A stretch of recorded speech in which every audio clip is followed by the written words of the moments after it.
This is Cancer Chronicles, Journeys of Resistance, Tenacity, and Hope. I'm Scott Gurian.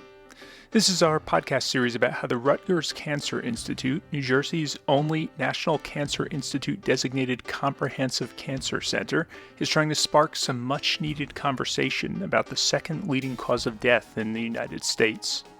Nearly everyone has a story, so with the help of Collab Arts, a local arts nonprofit based in New Brunswick, New Jersey, the Cancer Institute organized a series of storytelling workshops last fall, culminating in a public Story Slam event last December.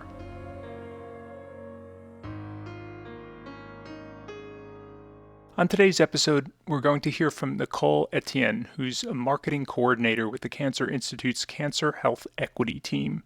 She told her story before a live audience about what happened when someone close to her received a cancer diagnosis.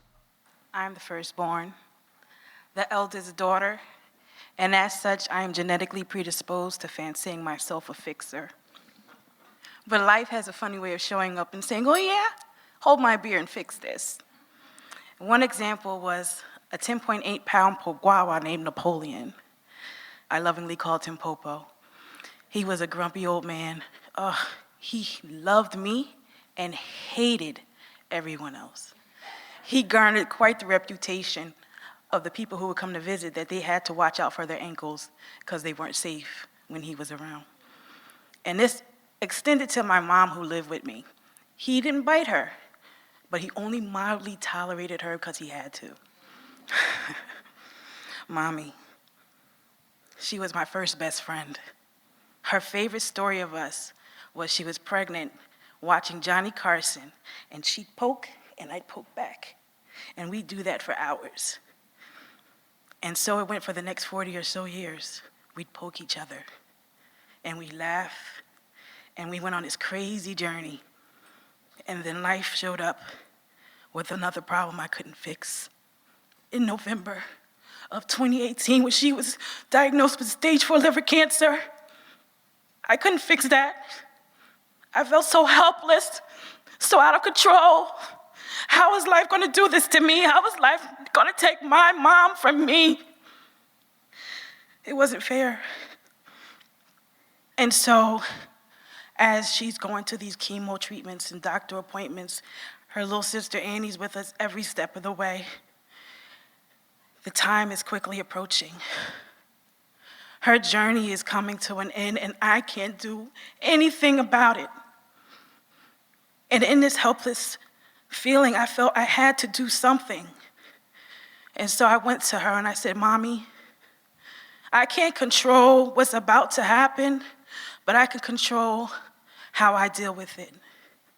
And I need you to allow me to make final funeral arrangements with you there, because I can't do this by myself.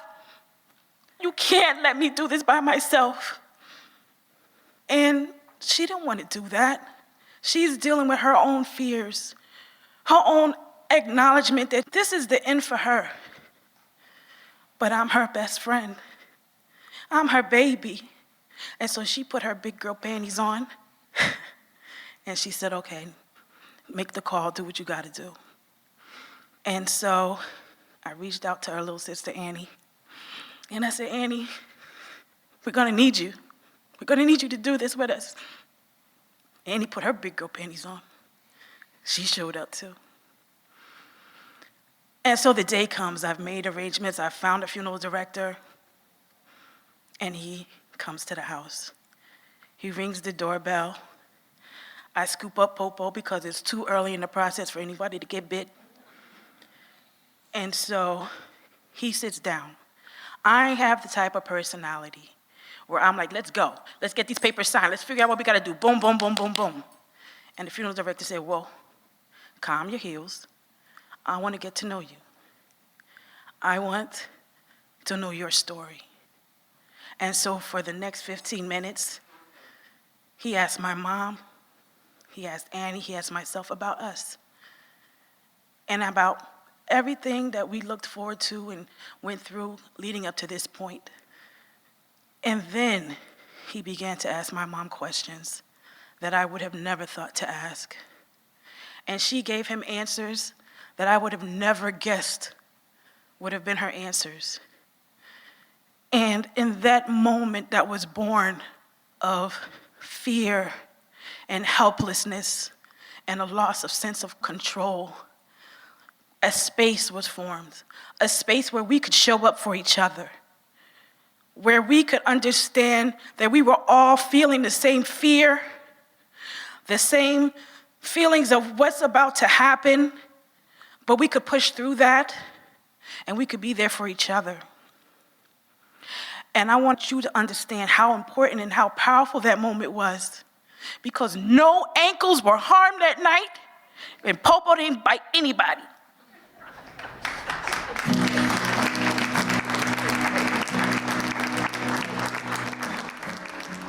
Thanks for joining me, Nicole. So, to kick things off, what do you think it was about the idea of this storytelling event that attracted you in the first place? It was my mom. My mom was diagnosed with liver cancer in 2017, and I lost her in 2020.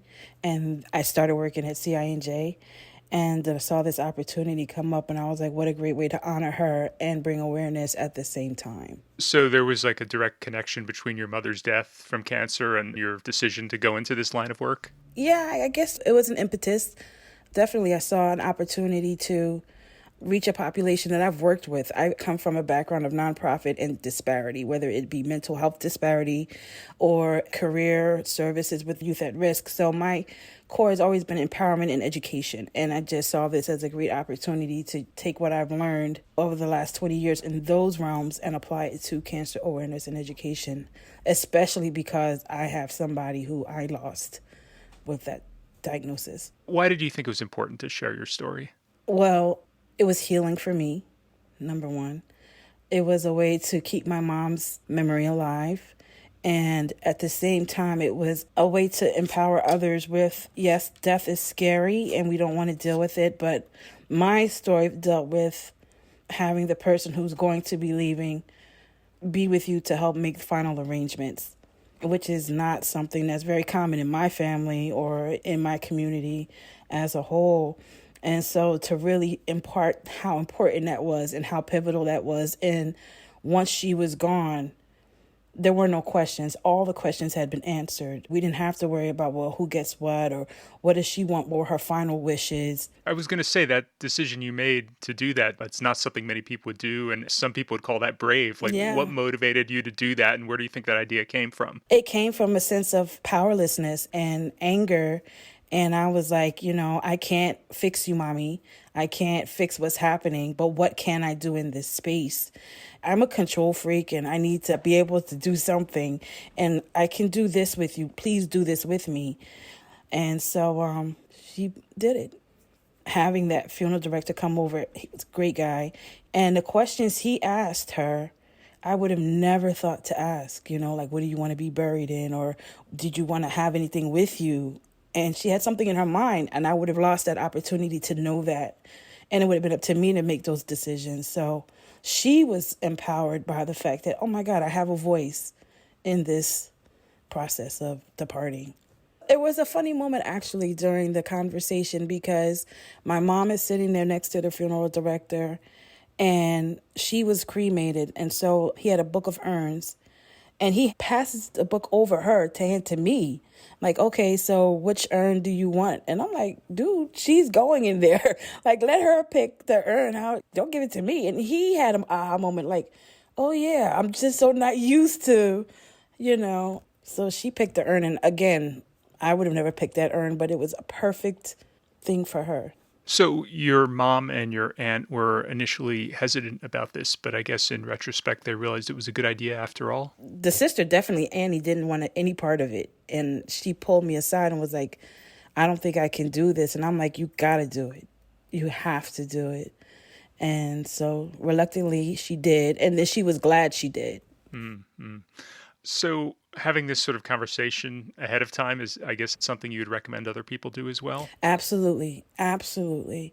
Especially at the end when she's gone, knowing that all I had to do was make a phone call and everything was done. Because in that moment, I would not have been able to handle it.